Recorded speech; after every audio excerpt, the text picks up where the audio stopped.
her flick her hair, see her be her own queen. Never underestimate the strength you have within. You can take the win, you can take the win. We the future that you run from, and we're only getting louder, hitting harder than a bass drum. Now we're only getting louder. She is powerful, she got everything she needs. See her flick her hair, see her be her own queen. Never underestimate the strength you have within. You can take the win, you can take the win.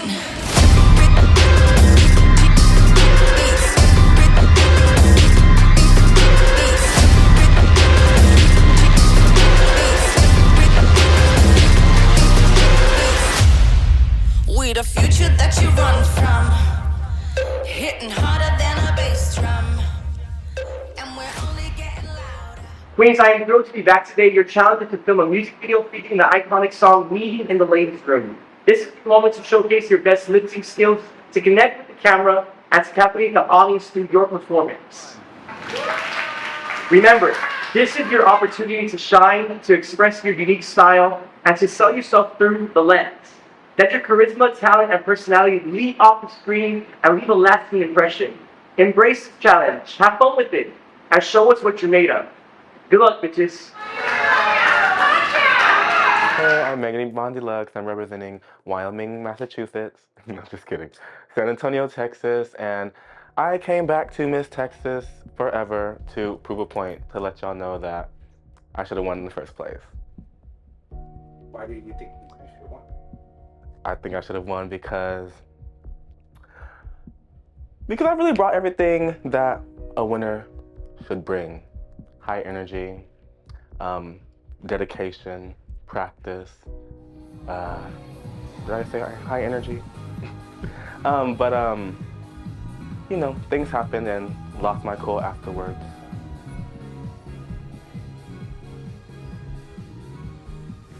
Because before I left, I turned to Amber and I said, bitch, if I don't win, I want you to win. And then I left. So I'm thrilled with the outcome of the pageant. I love how it went. It allowed me to showcase my style of drag and how I do drag when it came to like creative and stuff. I just was, I don't know, I was just depressed for like 3 days after the pageant, bitch. Like, I cried for 3 days straight, and it was just a lot. And what brought you back? I guess I decided to come back this year because I really, really feel like I have a point to prove. Like, everybody knows what I'm capable of. I don't feel like when I get the chance to actually show what I'm capable of, I don't give what I'm capable of. So the experience that I have, of course, that was my first pageant system, the British pageant system. It basically taught me, when I won my Louisiana British Queen, it basically taught me, you know, to stay humble. Like, everything don't have to be posted. You don't have to talk about everything on Facebook. There's just something that you don't have to do. If you have something to talk about, just go and talk to the person. You don't have to put all of your business out. Leche was sickening. Leche surprised me, honestly. I was like, bitch, yes, I lived for everything. It was giving. Two.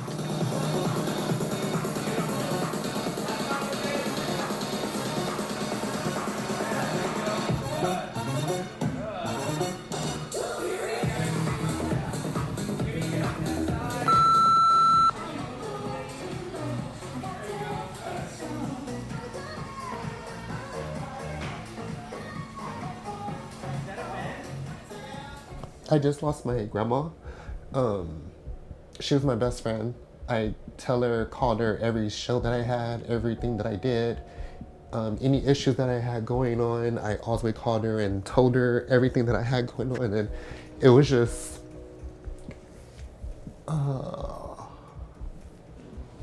it was not only a surprise to me and my family, but it was like a reality check because we haven't had nobody pass away in our family in a minute. So I was on my way to a show, of course, and my mom called me and told me that my grandma took her last breath, and I think I died a little bit with her. Just because, like I said, my grandma was my best friend, and that's my babe. And anything that I was going through, or, you know, I told my grandma, not first, but second, that I was a drag queen and I was gay. And of course, she was like, I already knew, I was just waiting for you. But, you know, that day, like, we all knew it was coming, of course, but it just caught us by surprise. And then, no joke, 3 months later, I lost my auntie, which is my mom's sister. And it's just, my family's going through it. But like I said, just when in doubt, smile it out and keep pushing.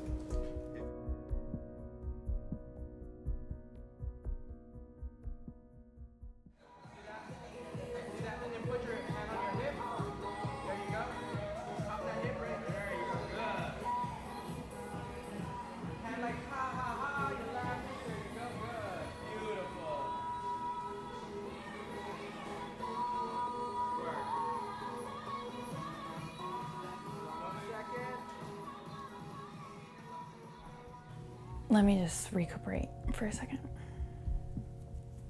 Okay. So the last time that I cried would definitely be this past week.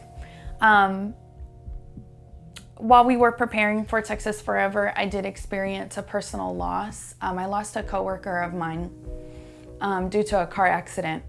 And I lost her that morning whenever we were at work, and I went the entire day without knowing. It wasn't until an hour before my show did somebody fill me in on the news. And it's just really hard. She was very, very, very close to me, and she was like a big sister.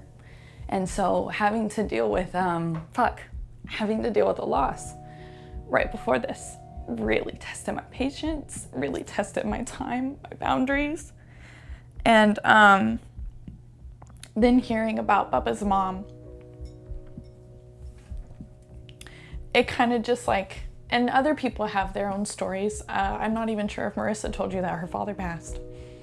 So for some reason, I'm noticing a lot of these girls here also experience like really hard life stuff before we got here. So it really made this a lot more special because it's a time where we just kind of get to let that stuff go. And you know, and then you give us alcohol and make us wait till 10:30 to do the confessional. And so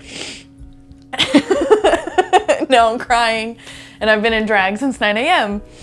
But with all that being said, Amber has, what I wanted to add is Amber is the person that I've been thinking of a lot this week while preparing. Those times when I can get back into a little bit more of a healthier mindset, because grief is just gonna come and get you really quickly and pull you down during the day while you're preparing for a big life event like Texas Forever.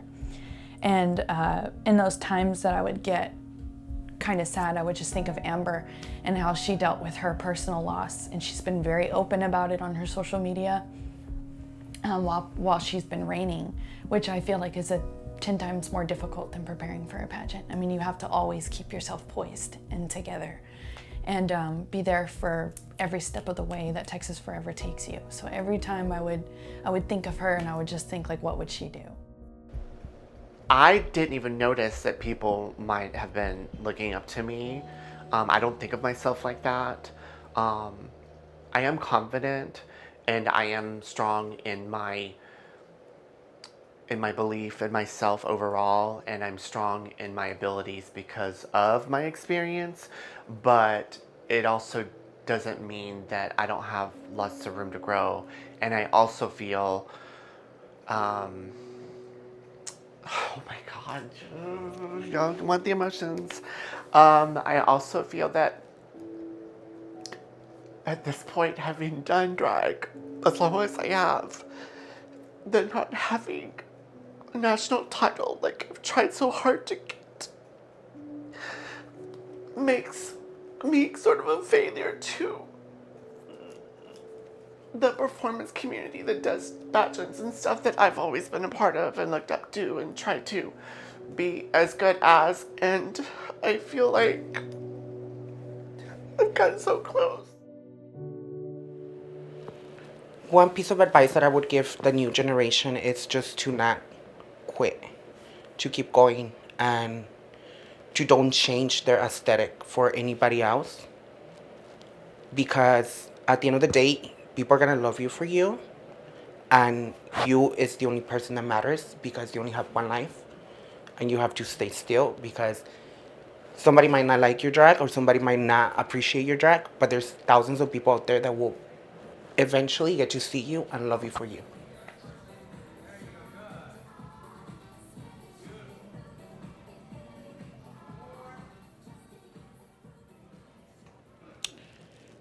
I come from a broken family, and I'm getting emotional. So I had to face a lot of like domestic violence when I was young, as a young boy. So when I came back to the U.S., because I grew up in Mexico, when I came back to the U.S., I left my home at 16, 17, because I am the oldest of 5. So I didn't want to see my little brothers to have a bad, like to look at me like in a bad way. And I don't know why I was thinking that, but I guess because with my dad, like I had such a hard time and it was really bad. So that was the only man that I could look up to, and I wasn't able to look up to him. So I felt like, as being the oldest, I had to leave my home so I could transition and I could be myself. And I just left my home without saying anything. And yeah, so I went through a lot of trials and tribulations, because when you're a young transgender woman, oh my God, I'm so sorry. When you're young and stuff, you come across people in our own community, and you learn ways of working and making money. And when you're in need of a way to provide for yourself, you end up doing things. So you go through a lot of things while you're doing that and while you're living your life. But you're doing it because you need a way to survive. And so yeah, so when I say like drag has been everything for me, it's because since I was little, I wanted to be a star. Like I wanted to be famous. Like I remember, like there's one dream of mine that I always said, like that's what I want to be. I want to be in TV. I want to be a star. I want to do this. So to me, the closest thing that happened to me was to be able to be the center of attention.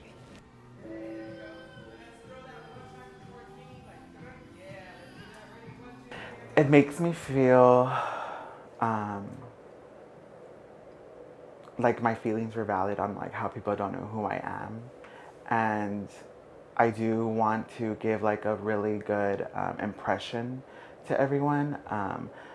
So, I mean, I think their opinion is valid because they don't know who I am, and I'm glad they're getting to know who I am and showing them, you know, that I can put myself together and, you know, take critiques very well and criticism and apply that in front of the camera.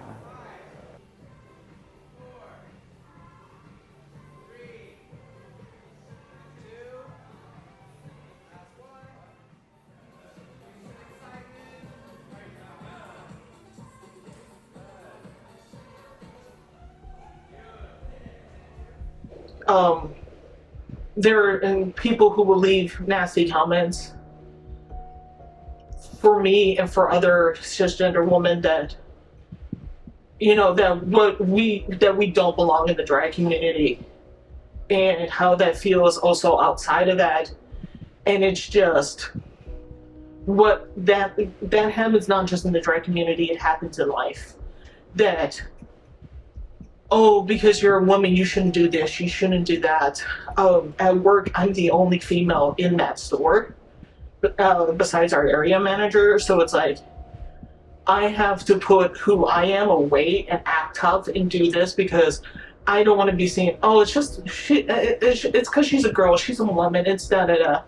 So I really try to hide my sensitive side. I don't like to cry in front of people. I'm always the tough one. It's like nothing will faze me, and it's hard because I am sensitive. I do deal with depression, and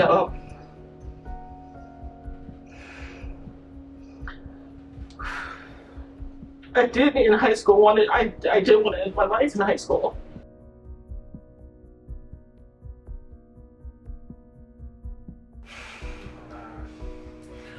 Oh.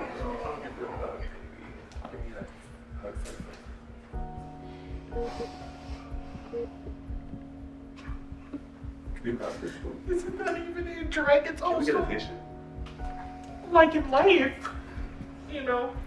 It's always, oh, she's a woman, oh, she's big, oh, it's this. And it never seems to be good enough.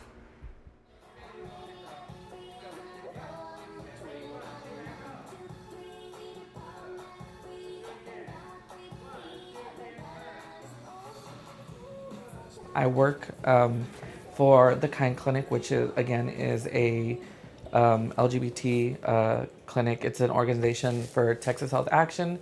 We provide people who want to start PrEP, for people who have for HIV care and also gender affirming care, and for those who want to start.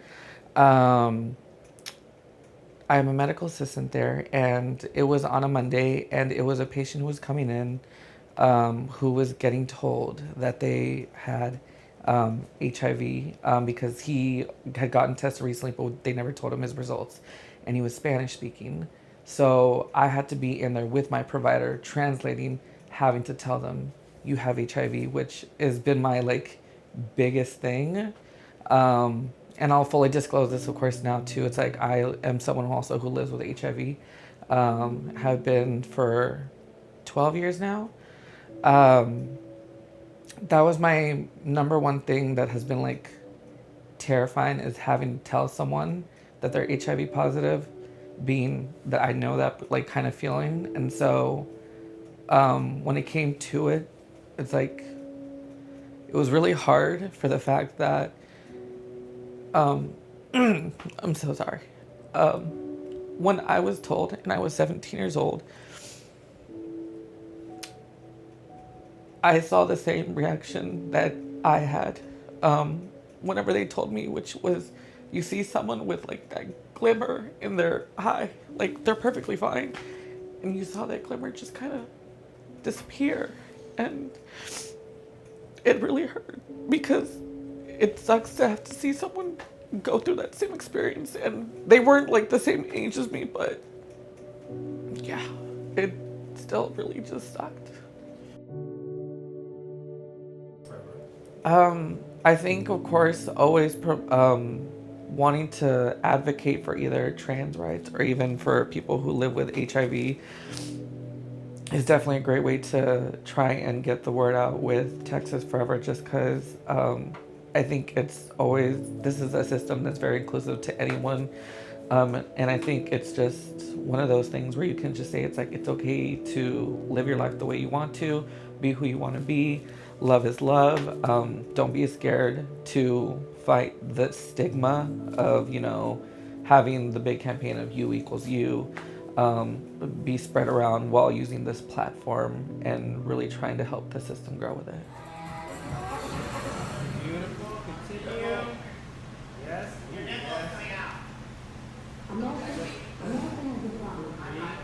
One more time.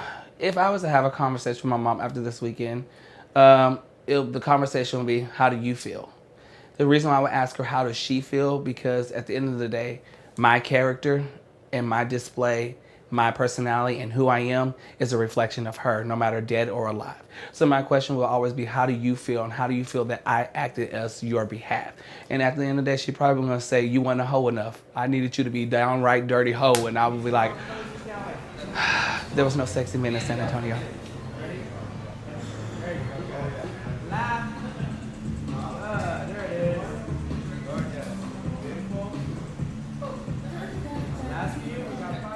Holli's was really good. She's another one to keep an eye on, but that look was sickening. The hair, oh my god, she did it herself. Girl, I can't do that. It was really good. She looked really good.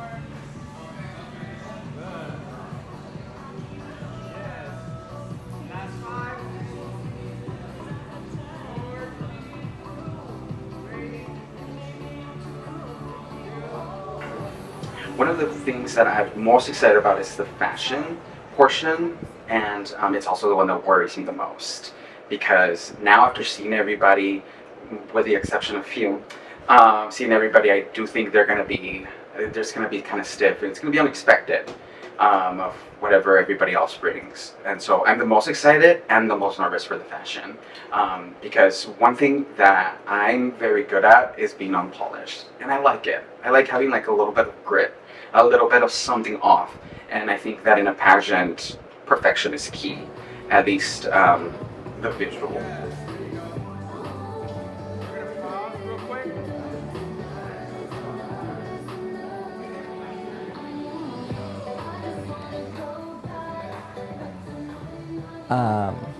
Ooh, I'm not gonna cry. It's not gonna be today. But the reason was, so unfortunately my father passed on Wednesday. And I didn't have the best relationship with him for the last few years, but what I've told everybody and will always say is that I will forever respect the man that was there raising me and providing everything for me. So I respect that man, I love that man, and so it hurt, because although I may not have a father right now as Marissa, like Marco did for such a long time.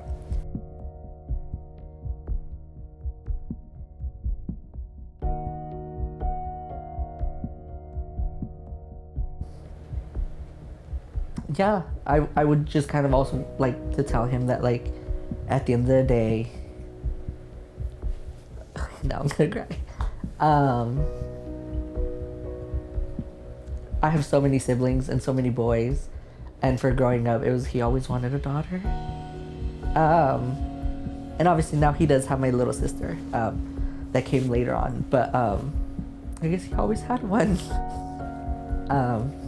And it just sucks that he wasn't able to see me and meet the person that I am now, and including meet the woman that he kind of helped create growing up.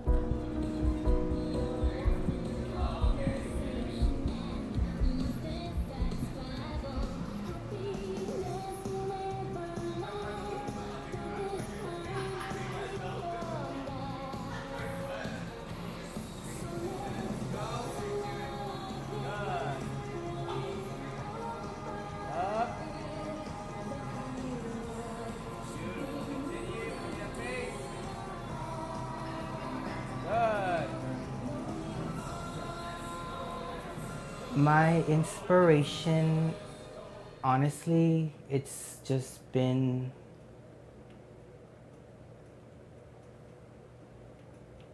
that moment where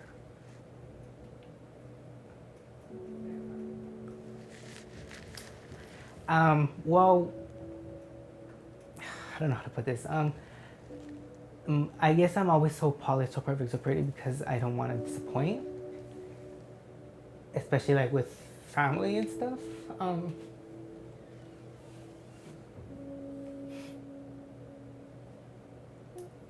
I haven't spoken to them for like 4 or 5 years. I don't know what I did. All I did was open myself up to them, told them this is what I like doing, this is me.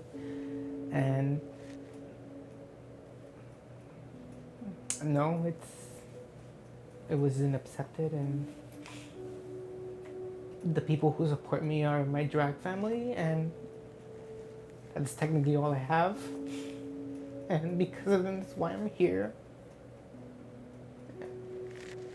And I don't know, my family back home is all I have, and I appreciate it a lot, and they're my inspiration, and they're my motivation, and I'm gonna do this, and I'm gonna do it right, girl. I'm gonna look fucking good. Oh, fuck.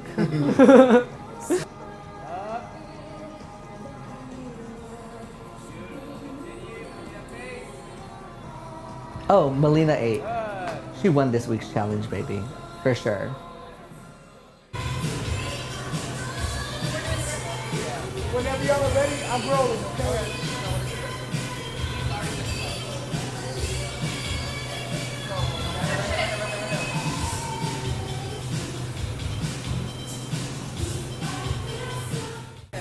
All right, we're rolling. Here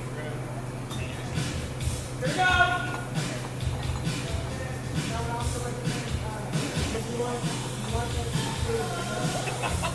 I'm so sorry. Where are you? It's okay. Once you get to worry about that. A little before you get to it, start moving. Okay. Okay, when you get here, ladies, when you get here, we'll start with the right again.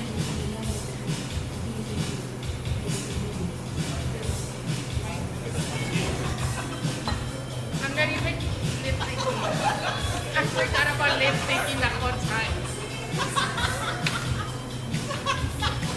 Baby, I'm a model, I'm not a lip syncer, okay?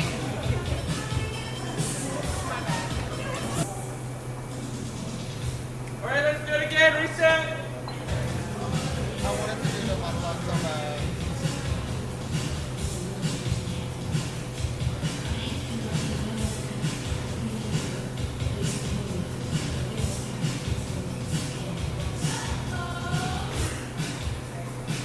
Kendall. Kendall. We're filming.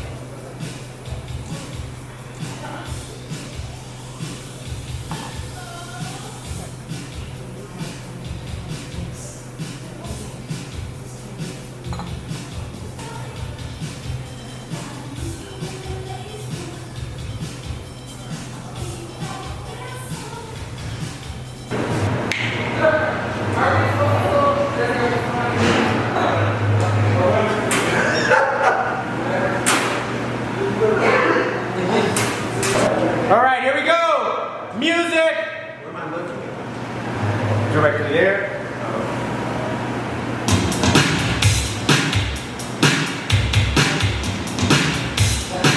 Go.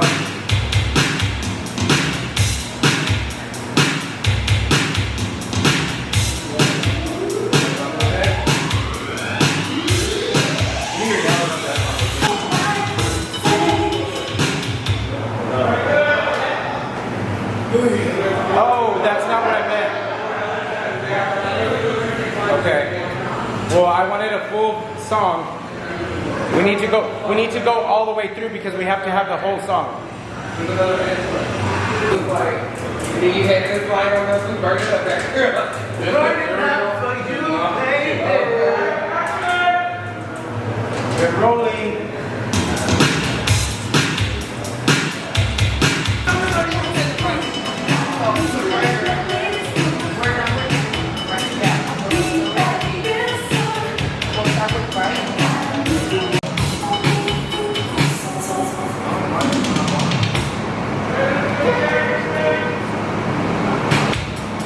Yeah.